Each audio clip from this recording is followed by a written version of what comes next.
Hello everyone, this is Rahul Bharadwaj and I welcome you all to Pathfinder. ये जो video है यहाँ पे हम बात करेंगे कि क्या जो अभी इकोनॉमिक क्राइसिस इंडिया फेस कर रहा है, वापस इकोनॉमी जो है स्लो डाउन की तरफ मूव कर रही है।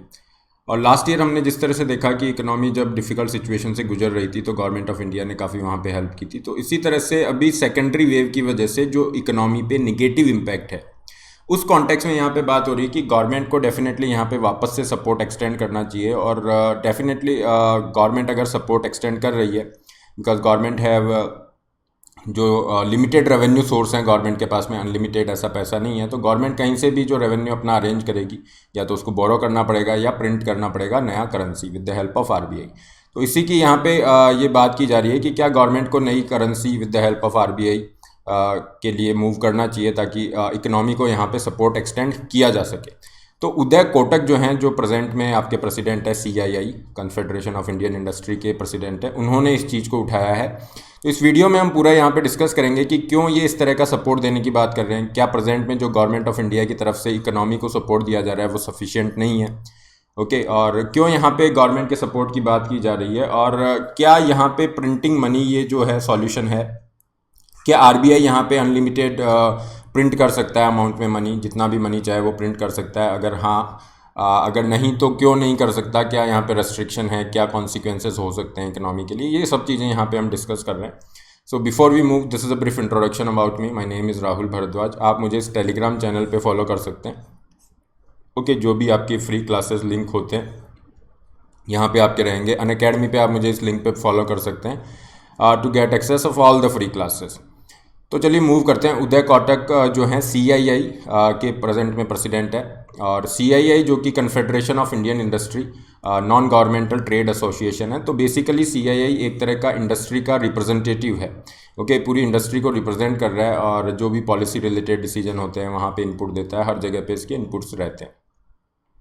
उदय कोटक को आप जानते ही हैं, जो कोटक महिंद्रा बैंक है उसके ये फाउंडर हैं। प्रेजेंट के अंदर आपके मैनेजिंग डायरेक्टर वहाँ पे हैं, बहुत बड़े बैंकर हैं, नाम है इनका। और इन्होंने यहाँ पे गवर्नमेंट को सजेस्ट किया है कि आप किसी भी तरीके से आपको क्या करना है, अपना फिस्कल सपोर्ट देना है। फिस्कल सपोर्ट का मतलब होता है कि गवर्नमेंट यहाँ पे ज़्यादा स्पेंड करे, गवर्नमेंट स्पेंडिंग करे, गवर्नमेंट की तरफ से सपोर्ट रहे इकोनॉमी को ये जो स्लो डाउन है यहाँ से बाहर निकालने के लिए। क्यों ऐसा कह रहे हैं? देखिए, रीज़न यहाँ पे इन्होंने बताया है इंक्रीज्ड फिजिकल स्पेंडिंग, ओके। ये जो फिजिकल स्पेंडिंग है इसका एक और नाम होता है, दैट इज़ फिजिकल स्टिमुलस भी इसे कहा जाता है। फिजिकल स्टिमुलस, इसे सीधे टर्म में ऐसे समझना है कि गवर्नमेंट की तरफ से आपका खर्चा बढ़ाया जा रहा है, स्पेंडिंग बढ़ाई जा रही है ताकि इकोनॉमी को वापस से रिवाइव किया जा सके। क्लियर? तो ये कह रहे हैं कि यार गवर्नमेंट की तरफ से आपको एक्सपेंडिचर बढ़ाना है, ये फिजिकल स्पेंडिंग इंक्रीज करनी है। क्यों? दो रीज़न ये दे रहे हैं कि आपको सपोर्ट चाहिए। एक तो जो बिजनेसेस हैं उनको सपोर्ट चाहिए, क्लियर, क्योंकि बिजनेसेस को भी काफ़ी नुकसान हुआ है, स्पेशली जो छोटे एमएसएमई इंडस्ट्रीज़ हैं उनको बहुत ज़्यादा डैमेज हुआ है। आपने देखा जिस तरह से फर्स्ट वेव में आपका लॉकडाउन रहा था, काफ़ी सारे ये इंडस्ट्रीज़ हैं, उद्योग बंद रहे थे। इसी तरह से सेकंड वेव में भी ऑलमोस्ट जो भी मेजर स्टेट है सब जगह पे आपके लॉकडाउन रहे हैं, वापस से कोविड रिलेटेड रेस्ट्रिक्शन रहे हैं। उसकी वजह से बिजनेसेस पे वापस डिफ़िकल्ट सिचुएशन रह रही है। तो बिजनेसेस को सपोर्ट करने के लिए कह रहे हैं कि गवर्नमेंट यहाँ पे स्पेंड करे, बिजनेसेस को सपोर्ट करे। This is the first reason कि गवर्नमेंट को क्यों स्पेंडिंग इंक्रीज करनी है। दूसरा ये रीज़न दे रहे हैं कि जो हाउस होल्ड है या जो इंडिविजुअल्स हैं, स्पेशली ऐसे लोग जिनकी सेविंग ज़्यादा नहीं रहती है, ओके, उन लोगों को यहाँ पे इनकम सपोर्ट देने की, कि उनको भी गवर्नमेंट को सपोर्ट करना चाहिए, ओके। तो जैसे हाउस होल्ड इंडिविजुअल है, इनको किस तरह के सपोर्ट देने की बात कर रहे हैं? ये कह रहे हैं कि डायरेक्ट कैश ट्रांसफर कर दीजिए इनके अकाउंट के अंदर, डीबीटी के थ्रू इनको पैसा दिया जाए, क्योंकि पुअर जो हैं इनके पास कोई इतनी मेजर सेविंग होती नहीं है। और जब आपके लॉकडाउन लगा हुआ है, सब कुछ काम वगैरह बंद पड़ा है, अनएम्प्लॉयमेंट रेट ज़्यादा है, तो इनके पास सेविंग है नहीं। अब कंजम्पशन करने के लिए भी इनके पास में पैसा नहीं है।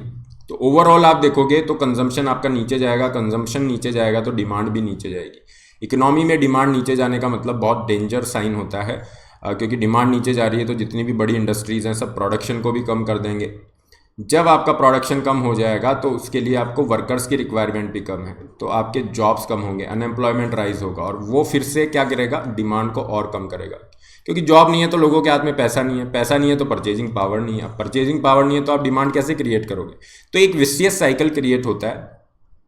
तो फर्स्ट ये कह रहे हैं कि आप गवर्नमेंट यहाँ पे स्पेंड करें, और एटलीस्ट कम से कम 1 लाख या 2 lakh crore, okay, 1 to 2 trillion rupees के बीच में इतना सपोर्ट यहाँ पे लोगों को अकाउंट में दिया जाए, जिससे क्या हो सके, कंजम्पशन स्ट्रेंथन हो सके बॉटम ऑफ द पिरामिड पे। वो इकोनॉमी को भी सपोर्ट करेगा, जो पुअर पीपल है उनको भी सपोर्ट कर रहा है। तो इससे ड्यूअल ऑब्जेक्टिव आपके हो रहे हैं।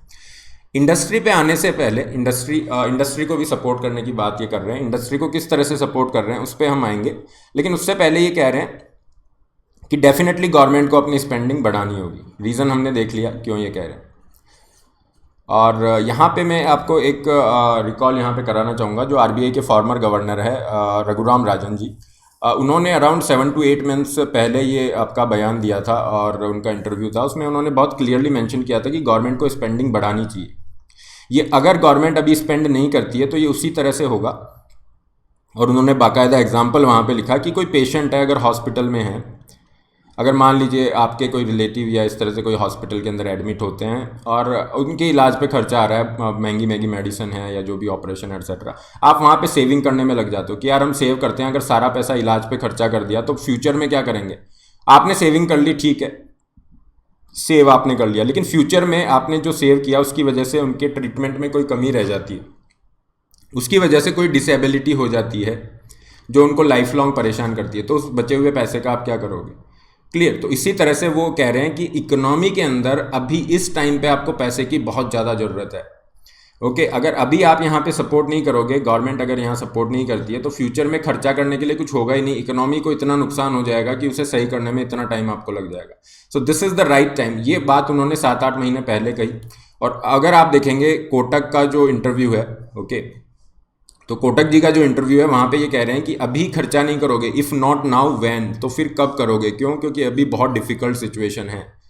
क्लियर। ये इतना डिफिकल्ट फेज जा रहा है। सेकंड जो वेव है लॉकडाउन की, उसके अंदर बहुत सारे आपके बिजनेसेस इस तरह से बंद होने के कगार पे हैं, लोगों को दिक्कत हो रही है।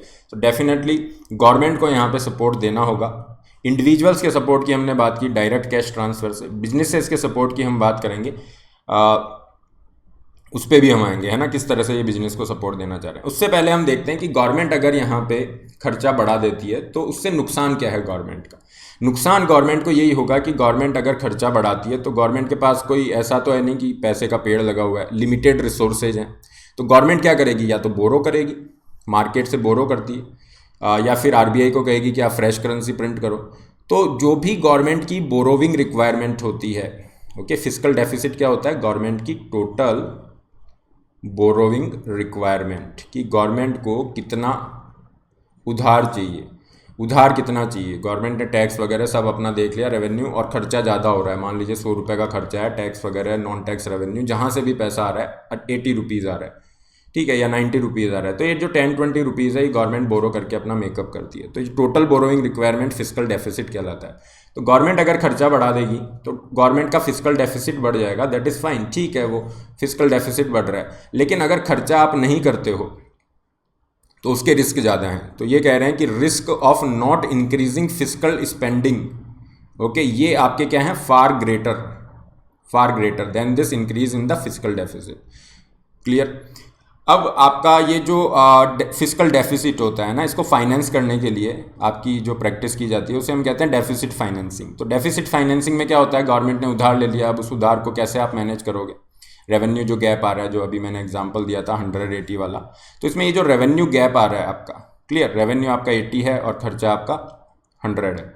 तो इसको आप क्या कर सकते हो? इसको आप या तो बोरो करोगे, मार्केट से बोरो करके करोगे, या फिर आप कहोगे आरबीआई को कि भाई फ्रेश करेंसी आप प्रिंट कर दो।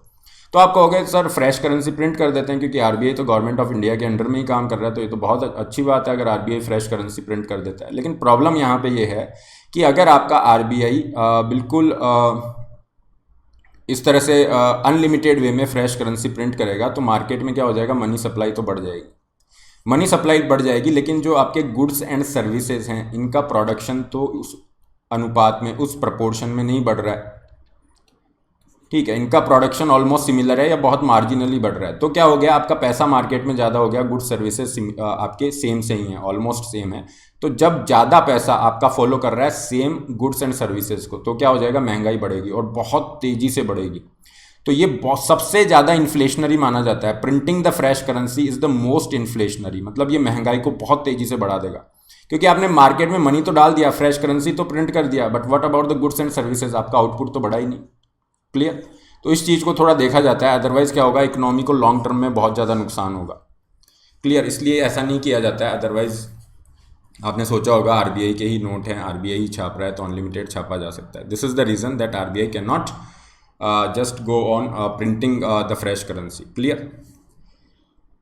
सो ये हो गई आपके फिजिकल डेफिसिट को आपके डील करने की, मतलब गवर्नमेंट अगर खर्चा बढ़ाती है तो गवर्नमेंट को पैसा चाहिएगा, और ये पैसा कहाँ से आ सकता है, बोरो करके या फ्रेश करेंसी प्रिंट करके। तो ये कह रहे हैं कि यार कुछ टाइम के लिए कैसे भी आप मैनेज करो, चाहे आप बोरो कर रहे हो या फ्रेश करेंसी प्रिंट कर रहे हो, ओके, आपको क्या करना है, ये आपको बढ़ाना पड़ेगा, मॉनेटरी एक्सपेंशन करना पड़ेगा, अपनी स्पेंडिंग बढ़ानी पड़ेगी इकोनॉमी को सपोर्ट करने के लिए। इंडिविजुअल के सपोर्ट पे हमने बात की कि आप डायरेक्ट बेनिफिट ट्रांसफ़र कर रहे हैं। अब बिजनेस को किस तरह के सपोर्ट देने की ये बात कर रहे हैं, उस पर हम बात करते हैं। देखिए, लास्ट ईयर आपका 2020 में एक स्कीम आई थी जिसे हम कहते हैं emergency credit line guarantee scheme. Emergency credit line guarantee scheme, जिसमें गवर्नमेंट ने क्या दिया था, 3 लाख करोड़ का collateral free loan.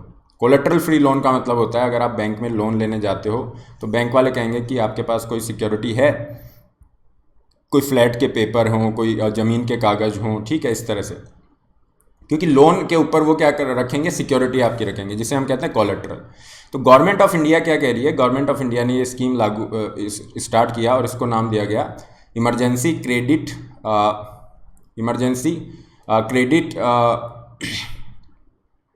Line. Okay, ये जो गारंटेड इमरजेंसी क्रेडिट लाइन है, इसके अंदर क्या होगा, बिना किसी सिक्योरिटी के, बिना किसी कोलेट्रल के आपको लोन दिया जा सकता है। और गवर्नमेंट ने ये बोल दिया कि हम 3 लाख करोड़ का ये लोन इसके अंडर में देंगे। क्लियर। जितने भी आपके इंस्टीट्यूशंस है उसमें गवर्नमेंट क्या करेगी, सिक्योरिटी यहाँ पे प्रोवाइड करा रही है। क्लियर। अब कौन कौन इसके बेनिफिशियरीज है, जितने भी माइक्रो स्मॉल मीडियम एंटरप्राइजेज हैं या जो प्रधानमंत्री मुद्रा योजना के बेनिफिशियरी हैं, वो सब इसके अंदर लोन ले सकते हैं। इसी को गवर्नमेंट ने बाद में एक्सटेंड किया और कहा कि जो इंडिविजुअल प्रोफेशनल्स हैं, है ना, जैसे कोई सीए है, डॉक्टर है, कैब ड्राइवर्स है, ये भी यहाँ पे लोन ले सकते हैं बिना सिक्योरिटी के। तो ये बहुत ही अच्छी मतलब इसका रेस्पॉन्स रहा और इसने हेल्प किया कैसे बिजनेसेस को बचाने में। ऐसे बिजनेसेस जिनको थोड़ा सा अगर सपोर्ट मिल जाता है तो वो क्या कर सकते हैं, बच सकते हैं, सर्वाइव कर सकते हैं, क्योंकि बिजनेस के लिए कैपिटल का रिक्वायरमेंट होता है। और बिजनेस आपके लॉस में चले जा रहे हैं, क्यों, क्योंकि लॉकडाउन की वजह से सब कुछ बनता। तो यहाँ पे अगर गवर्नमेंट इनको सपोर्ट करती है, जो गवर्नमेंट ने प्रोवाइड किया under this emergency credit line support, okay, ये जो आपकी स्कीम थी इसके अंडर में, तो इसका रेस्पॉन्स अच्छा रहा। ये कह रहे हैं कि इसी को आप एक्सपेंड कर दीजिए, क्यों, क्योंकि अभी वापस सेकेंड वेव है। सेकेंड वेव की जगह से और बहुत सारे बिजनेसेस इस तरह से स्ट्रेस से गुजर रहे हैं, तो उनको सपोर्ट की ज़रूरत है। तो आप यहाँ पे ये 3 लाख करोड़ था लास्ट ईयर, इसी को आप इंक्रीज कर दीजिए 5 लाख करोड़। ओके, गवर्नमेंट यहाँ पे गारंटी दे बैंकों को, और बैंक यहाँ पे जो भी बोरोवर्स हैं उनको फंडिंग प्रोवाइड करे। क्लियर। अब इसमें एक चीज़ आपको ध्यान रखनी है, ये जो इमरजेंसी क्रेडिट लाइन स्कीम ये आपकी है, इसमें एडिशनल फंडिंग की जा रही है ना, ये एडिशनल वर्किंग कैपिटल है। मतलब कोई अगर बिल्कुल फ्रेश लोन ले रहा है, फर्स्ट टाइम जो लोन ले रहा है, उनको इसमें बेनिफिट नहीं मिलेगा। ऑलरेडी जिन्होंने लोन ले रखा है और जिनको और सपोर्ट चाहिए, उन्हीं को लोन दिया जा रहा है। या फिर किसी ने लोन ले लिया, डिफ़ॉल्ट कर गया, मतलब 3 महीने तक आपने किश्त ही नहीं भेजी, ईएमआई पे नहीं कर रहे हो, तो वो एनपीए में चला जाएगा, तो उनको भी ये बेनिफिट नहीं मिलेगा। क्लियर। तो इस तरह का ये यहाँ पे सपोर्ट देने की बात कर रहे हैं, जिससे बिजनेसेस रिवाइव हो जाएंगे। और ये कह रहे हैं कि ऐसे बिजनेस जो कि अपना जिन्होंने उधार ले रखा है, मान लीजिए उनकी 1 लाख रुपए पर महीने की किस्त जा रही है, अब वो बिजनेस आपका थोड़ा अच्छा नहीं चल रहा है या फिर आपका लॉस से गुजर रहा है क्योंकि डिफ़िकल्ट सिचुएशन है, तो वहाँ पे आप क्या कर सकते हो, बैंक उनको ऑप्शन प्रोवाइड कराएं कि उनको बेटर चांस मिल जाए अपना लोन पे करने का। तो उसके लिए क्या किया जाता है, ये जो आपकी 1 लाख की किस्त आ रही है, ईएमआई है मान लीजिए किसी बिजनेस की, तो उसको आप क्या कहोगे कि ईएमआई कम कर दीजिए, आपका टाइम बढ़ा दीजिए, है ना, इस तरह से कुछ एडजस्ट कर दो ताकि हम इसको चुका सकें, क्योंकि हम 1 लाख रुपए ये महीने वाली ईएमआई नहीं दे सकते। तो बैंक को कहा जाएगा कि आप इसमें कुछ रीस्ट्रक्चरिंग कर दो। तो ये रीस्ट्रक्चरिंग के लिए भी बैंकों को कह रहे हैं कि बैंकों को रीस्ट्रक्चरिंग फॉलो करनी चाहिए। ओके, और इस तरह से बिजनेस जितने भी हैं उनको सपोर्ट करना चाहिए। तो ओवरऑल कहने का यही मतलब है कि जो बिजनेस हैं या जो इंडिविजुअल्स हैं, इनको सपोर्ट की ज़रूरत है, क्योंकि सेकेंड वेव की वजह से वापस से काफ़ी नुकसान हुआ है हर जगह पे आप देख रहे हैं। तो गवर्नमेंट अगर यहाँ पे सपोर्ट करती है तो डेफिनेटली ये रिवाइव कर सकते हैं, इकोनॉमिक एक्टिविटी आपकी रिवाइव कर सकती है। तो अभी अगर आप नहीं करते हो, क्योंकि ये जो आने वाले 3 महीने हैं, स्पेशली जुलाई, अगस्त, सितंबर, ये बहुत सेंसिटिव है, क्योंकि यहीं पे आपका सबसे ज़्यादा सपोर्ट की ज़रूरत है। क्योंकि इसके बाद तो आपका वैक्सीनेशन भी बिल्कुल फुल मोमेंटम में आ जाएगा सितंबर के आसपास और इकोनॉमी बिल्कुल ओपन होने लग जाएगी ऑलमोस्ट। एक्सपेक्ट हम ऐसा करते हैं कि बिल्कुल नॉर्मल सिचुएशन पे आ जाएगी। तो ये 3 महीने में जितना सपोर्ट की ज़रूरत है वो गवर्नमेंट दे, और गवर्नमेंट को यहाँ पे हेजिटेट नहीं करना चाहिए कि हमें खर्चा करना है तो हमें बोरो करना पड़ेगा। आप बोरो भी कर सकते हो या आप आरबीआई के थ्रू फ्रेश करेंसी प्रिंट करा सकते हो, लेकिन किसी भी कंडीशन में आपको क्या करना पड़ेगा, फिजिकल सपोर्ट देना पड़ेगा। क्लियर, ताकि इकोनॉमी आपका ग्रो करे। अदरवाइज क्या होगा, इकोनॉमी अगर रिसेशनरी साइकिल में आ जाती है, स्लो डाउन की तरफ आ जाती है, तो बड़ा मुश्किल हो जाएगा। क्योंकि एक बार डिमांड नीचे जाता है तो ये क्या होता है, विशियस साइकिल होता है जो हमने देखा। डिमांड नीचे, प्रोडक्शन नीचे, प्रोडक्शन नीचे तो आपके जॉब्स नीचे, जॉब्स नीचे तो लोगों के हाथ में पैसा नहीं है, पैसा नहीं है तो डिमांड नीचे। तो ये विशियस साइकिल अपने आप को रिपीट करता है, इसको ब्रेक करना बड़ा मुश्किल होगा। तो वही हॉस्पिटल वाला एग्जाम्पल है कि पेशेंट अगर आपका हॉस्पिटल में है तो आप वहाँ पे पूरी रिसोर्सेज वहाँ लगाइए ताकि वो हेल्दी हो। हेल्दी होगा तभी वो दोबारा से हॉस्पिटल से निकलने के बाद एफिशिएंटली वर्क कर पाएगा। अदरवाइज आप जो सेविंग कर रहे हो उसका कोई यूज़ नहीं। So this is all about this okay session. ये जो आपका टेलीग्राम है यहाँ पे आप मुझे फॉलो कर सकते हैं। इससे रिलेटेड जो पीडीएफ्स हैं और भी जो इंपॉर्टेंट सेशन के लिंक है वो आपको यहाँ प्रोवाइड होते हैं। अपार्ट फ्रॉम दिस अनअकैडमी के साथ आप जुड़ सकते हैं अपनी यूपीएससी की कंप्लीट प्रिपरेशन के लिए। सब्सक्रिप्शन लिंक डिस्क्रिप्शन बॉक्स में, आपको अपना प्लान चूज़ करना है। Use the code RBLITE to get 10% off. Similarly you can opt for iconic with added benefits. इसके साथ आप ऑप्शनल के लिए भी जा सकते हो, केवल अगर आपको ऑप्शनल लेना है उसका भी ऑप्शन है। और इसमें बेनिफिट ये है कि अगर आप इन बिटवीन अपना ऑप्शनल चेंज करते हो तो आपको अलग से कोई चार्ज नहीं है। जो भी इंपॉर्टेंट पॉपुलर ऑप्शनल है वो सारे यहाँ पे इंक्लूड हो जाते हैं एक सब्सक्रिप्शन में। आपके नए बैचेस 26 मई से स्टार्ट हो रहे हैं, इसके लिए भी आप जा सकते हो। इंडिविजुअल एजुकेटर के जो भी कोर्सेज हैं वो आप यूज़ कर सकते हो। कॉम्बो में जीएस और ऑप्शनल दोनों को आप एक साथ ले सकते हैं। कोई भी क्वेरी है यहाँ पे आप रीच आउट मुझे कर सकते हैं। अपार्ट फ्रॉम दिस हर संडे आपका स्कॉलरशिप टेस्ट होता है, इसको आप अनलॉक कर सकते हैं। Use the code RBLITE to unlock this free test series का भी आप यूज़ कर सकते हैं। This is all for today. All the best, have a great day.